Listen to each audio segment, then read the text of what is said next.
tidak kepencut akhirat. Itu ada nggak di kita?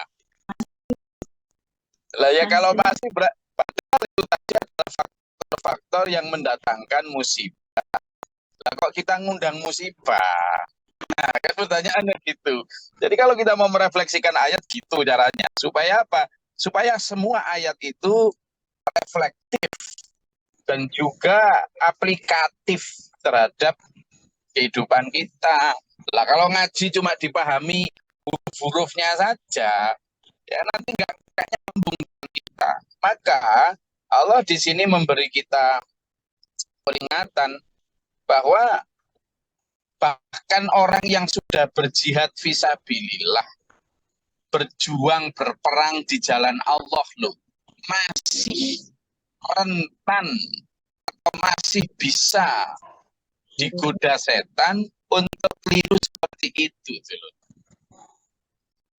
Sehingga kalimatnya itu jelas, sungguh Allah Maha Kuasa atas segala sesuatu. Coba lihat nih. Wa ma asobakum yaumal talqal jam'an fa biidznillah.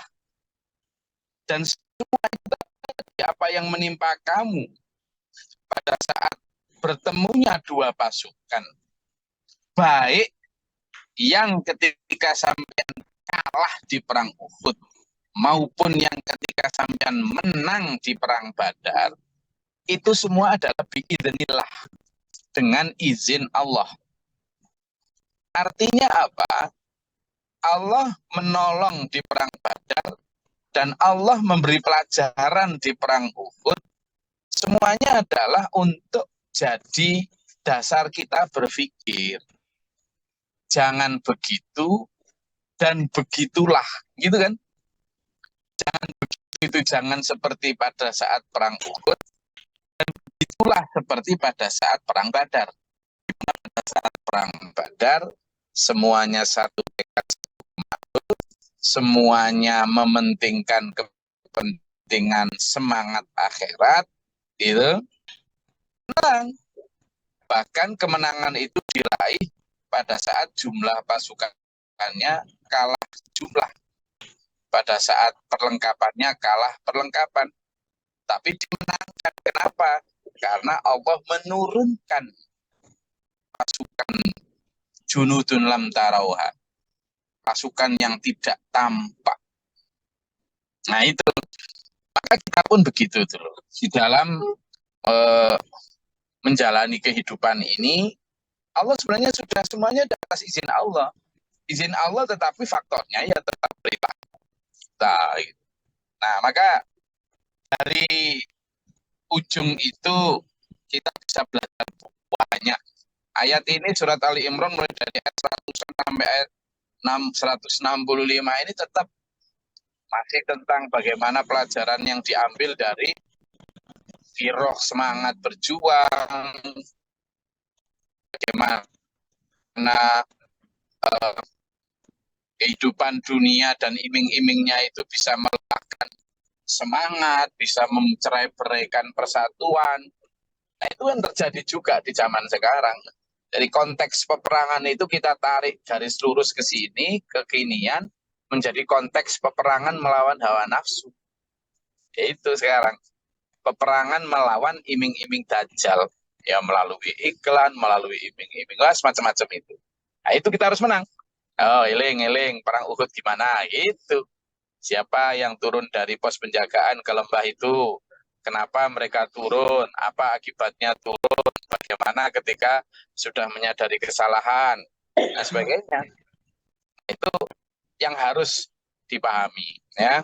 Jadi semuanya atas izin Allah. Untuk apa kata Allah? Nah ini, kenapa Allah kok membuat begitu? Kata Allah, waliya'lamal mu'minin. Jadi ketika disentuhkan kekalahan dan disentuhkan kesalahan di perang Uhud, dan kemudian diberi kemenangan dan diberi kebenaran pada saat perang Badar, itu memang Allah sengaja untuk apa? Untuk mengetahui siapa di antara sampean-sampean kita ini yang benar-benar beriman. Yang benar-benar beriman. Makanya ada satu ayat ya yang disebutkan dalam satu ayat itu disebutkan di sana. A'udzubillahi minasyaitonirrajim. Ahasiban nasu ayyutraku ayyaqutu amanna wa hum la yuftanun. Apakah manusia mengira dibiarkan gitu aja? Mengatakan saya telah beriman. Wa hum la yuftanun. Padahal mereka belum diuji. Padahal mereka belum diuji.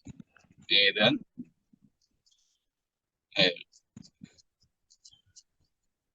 Nah, kalau begitu berarti memang Allah hendak menguji. Gitu. Hendak menguji. Ujinya apa? Yaitu ujian kemenangan maupun ujian kemenangan maupun ujian ketika kekalahan apakah dia bisa mengambil ikhtibar dan kemudian tetap tawakal bangkit kembali. Ketika diberi kemenangan apakah kemudian jumawa lalu lupa bersyukur.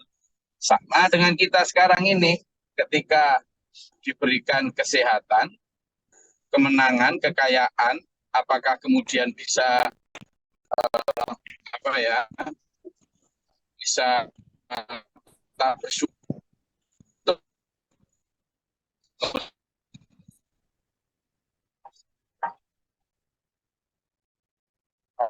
Uh,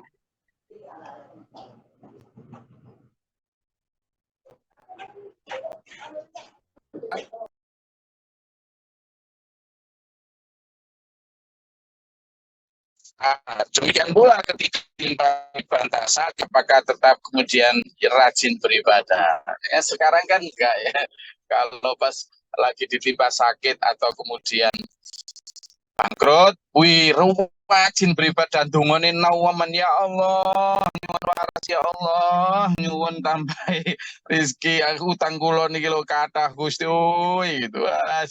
Tidak hanya ke masjid, datang ke Pak Yai, Gus, niki kula di mana ini go bangkrut ini gitu. Tapi begitu sampean lah banyak-banyak, tidak ke masjid, tidak ke Gus juga. Kan gitu. Nah itu ujiannya. Apakah sampean dikasih perang Badar atau dikasih perang Uhud? Itu yang mungkin untuk melihat apakah sampean dan saya ini beriman atau enggak, gitu kan? Itu. Nah, yang kita dulu dari dua ayat itu menggambarkan betapa kita memang banyak PR-nya Mas Ian. Apa? Gimana ini? Kenapa ini kan? Kita sakit misalnya. Kenapa kok sakit gini? Padahal saya ya jangan gitulah. Mau sakit juga kadang karena sampean sendiri. Kenapa? Aku udah dibilang makanlah tapi berhentilah sebelum kenyang. Tapi kita makan sampai kenyang nggak kelelahan, nggak pernah puasa, ya itu datangnya penyakit. Kan gitu jadinya. Gitu. Kita bangkrut gitu. Kenapa kok bisa bangkrut gini? Lalu sampean pada saat laba pertama kemudian menambah sesuatu yang tidak sampean butuhkan. Beli sesuatu yang di luar kemampuan. Utang sana masuk utang bank. Udah dibilang jangan. Masih lanjut. Ya bangkrut, ya kesalahanmu sendiri lah. Jangan bertanya kenapa ini, kenapa itu. Kan gitu. Gitu. Jadi semuanya kembali kepada refleksi atas apa yang kita lakukan. Itulah kenapa maka Allah menyampaikan sesungguhnya baik dan buruk itu karena laha makasabat wa 'alaiha maktasabat. Apa yang kamu terima itu ya, itu karena apa yang kamu kerjakan. Gitu kan? Apa yang kamu tanam ya itu apa yang kamu tuai. Ini bisa berlaku dalam ranah apapun. Itu dulu. Saya rasa itu uh, untuk kesekian kalinya. Silakan kalau ada yang mau menambahkan.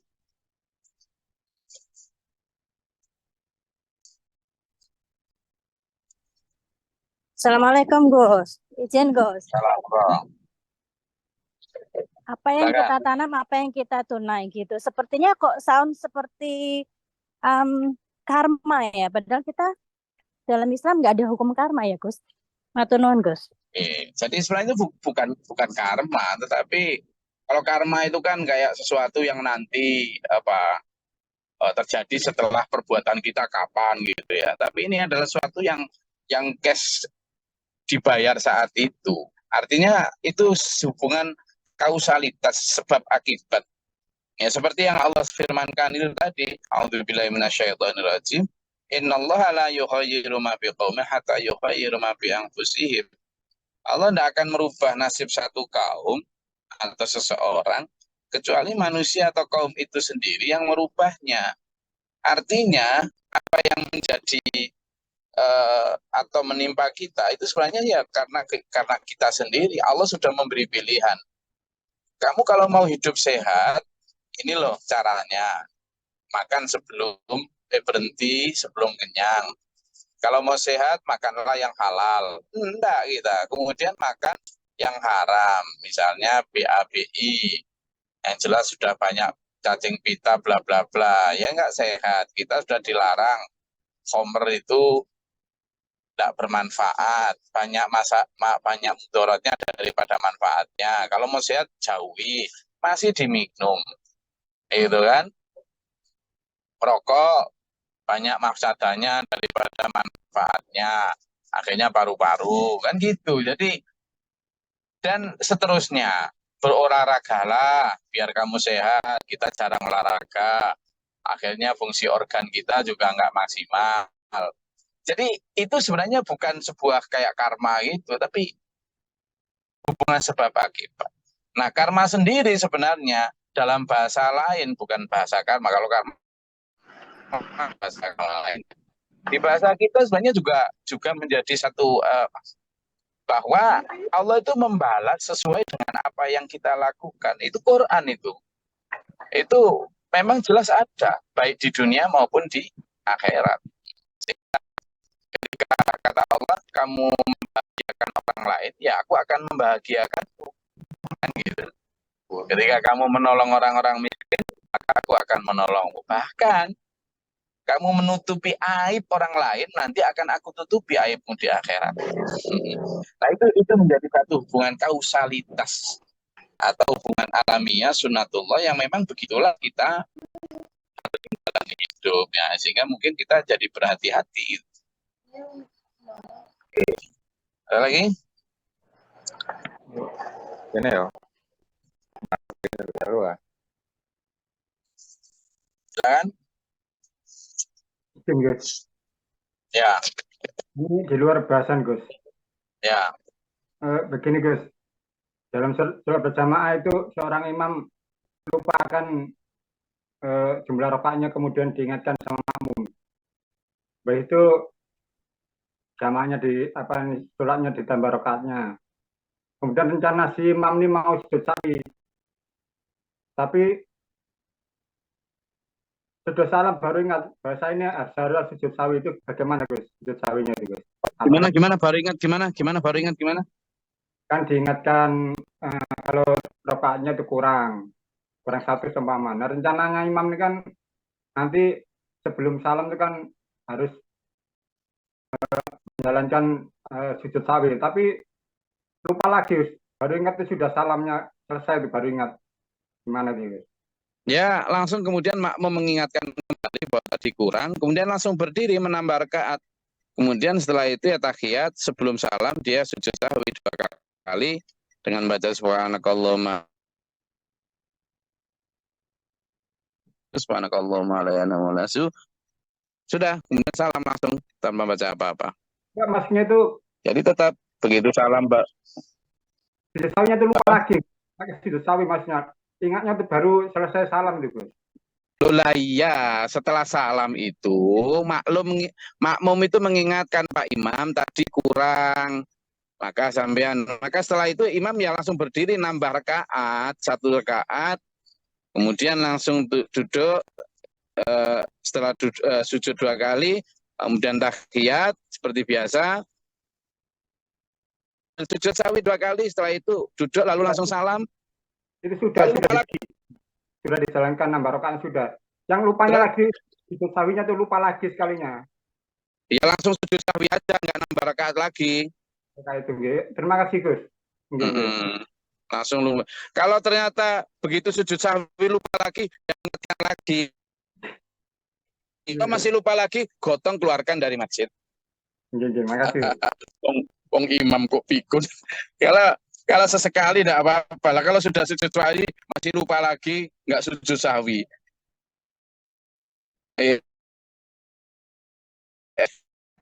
Jadi Pak mundur dulu, Pak. Minum obat, Pak. Minum obat. Ada lagi?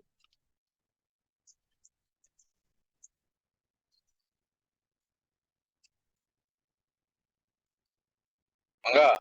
Saya sedang perjalanan ini dari Tabanan tadi ngisi kajian di Masjid Al-Muhajirin. Topiknya menarik tadi. Ada yang ditambahkan terkait ayat 165, 166 atau mungkin dari topik yang berbeda, tidak apa-apa, silakan. Apa Pak Sekiat Pujangro?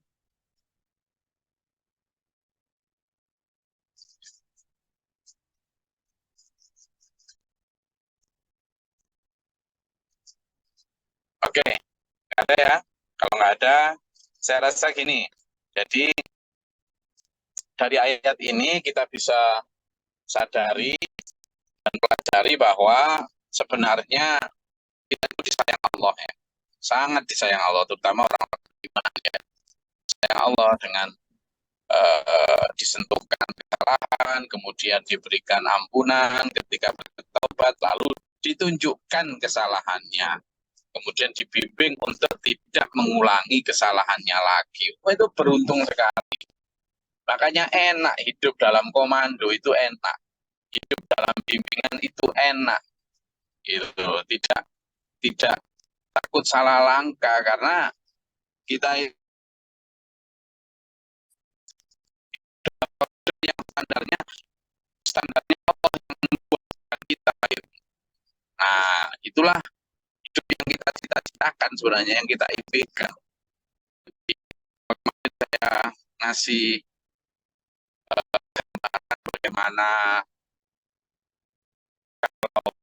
puluhan atau sekelompok kambing di lapang yang ketika ditunggu oleh sang penggembala, ya baik, enggak makan tanaman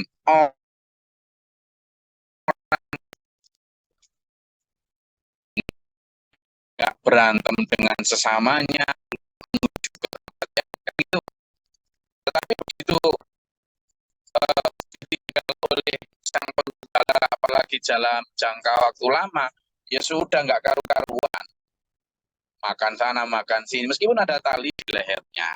Sama ketika kita masih ditunggu umat ini, masih ditunggu Rasulullah SAW, ketika mau berpecah belah, dirukunkan. Ketika mau menafsirkan secara berbeda, diluruskan. Ketika muncul penyakit-penyakit sombong, riak, mementingkan pribadi, dibabat habis penyakit itu. Ketika akan muncul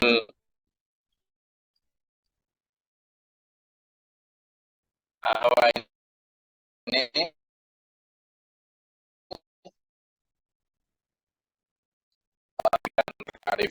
jangka waktu lama, ya sudah, meskipun ada tali berupa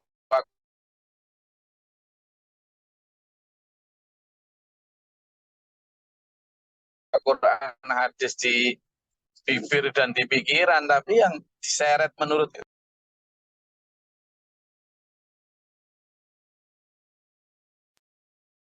itu sama tanaman juga gitu, ketika ditunggu oleh penanam dia cabuti rumput-rumputnya, siram, disemprot hamannya, disiangi, dirawat, dipupuk dan lain sebagainya. Manusia juga gitu, baik ketika kemudian disemangati, di nutrisi imannya diajak bareng, diteladani, bagus generasi pertama Rasulullah. Tapi begitu ditinggal oleh penanam, rumput naik, hama gak karuan, ditinggal Rasulullah dalam jangka lama, ya begitu juga perpecahan, wis penafsiran berbeda-beda, yang satu ngomong A, yang B, apalagi sekarang 1500 tahun ya sudah mau di perang Uhud berusaha menyalahi perintah Rasulullah, apalagi sekarang di perintah Uhud itu sudah orang beriman dan berjihad, apalagi sekarang bukan sahabat. Nah gitu aja mikirnya. Maka kita hidup yang benar-benar membutuhkan satu keteguhan iman dan tadi itu penggembala yang benar-benar menjalankan perintah Rasulullah Muhammad SAW secara orisinal. Saya rasa itu kajian kita pada pagi hari ini. Semoga Allah menuntun kita dalam siratal mustaqim, meniatkan jasmani rohani kita, memberikan kita keberkahan rezeki yang halal dan thayyibah dan keselamatan dunia sampai akhirat akhir. Amin. Allahumma sholli wa sallim barik ala sayyidina Muhammadin. Allahumma fil mu'minin wal mu'minat wal muslimin wal وعافنا فينا عافيت ولا ناكل من توليت وبارك لنا فيما قضيت شر ما قضيت فإنك تقضي ولا يقضى عليك تبارك ربنا وتعالى الحمد لله ما قضيت أستغفرك وأتوب إليك اللهم ادفعنا البلاء وقد حسنا نسينا شيئا ربنا نتينا ولنا سكتنا الظالمين ربنا لا تجعلنا في قوم الظالمين اللهم ارفع درجتنا بالدين ربنا من أفقت بنا مع الشهيدين ربنا لا تزغ قلوبنا بعد إذ هديتنا ربنا إننا سمعنا مناديا ينادي بالإيمان أن آمنوا اللهم تعالى علينا باب السماء برحمتك اللهم أنزل علينا رحمة بيدك قدر المطاف ربنا تقبل دعاء سبحان ربك رب العزة عما يصفون سلام على المرسلين والسلام عليكم ورحمة الله وبركاته.